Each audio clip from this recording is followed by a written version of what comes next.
اللہ لا الہ الا ہو. دوسرا آل عمران سب سے پہلی آیت الف لام میم اللہ لا الہ الا هو الحی القیوم.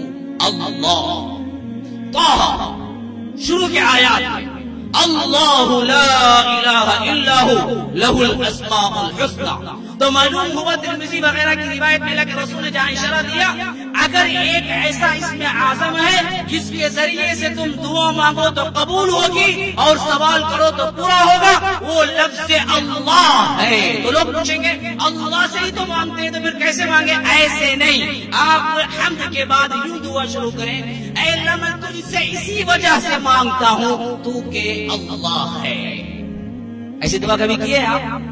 اب سے یاد رکھ لیجیے ایسی دعا کرنا ہے. یاد رکھو اس کے ذریعے جو مانگتے ہیں اللہ قبول کرتا ہے.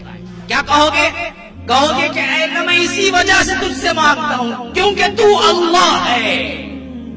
تو اللہ کے رسول نے دعا سکھائی ترمذی کے اندر اللہم انی اسألک بأنک لک الحمد لا الہ الا انت الاحد الصمد لم یلد ولم یولد ولم یکن لہ کفوا احد.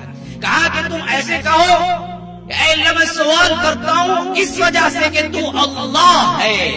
اللہم انی اسألک بأن لک الحمد انت اللہ لا الہ الا انت.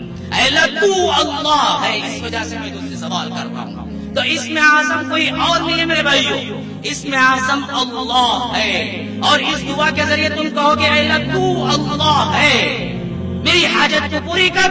تو اللہ کے رسول کے ذریعے اللہ تبارک و تعالی ہمیں پیغام دیتا ہے کہ اللہ اس دعا کو پوری کرتا ہے، جو سوال کیا ہے اس کو پورا کرتا ہے.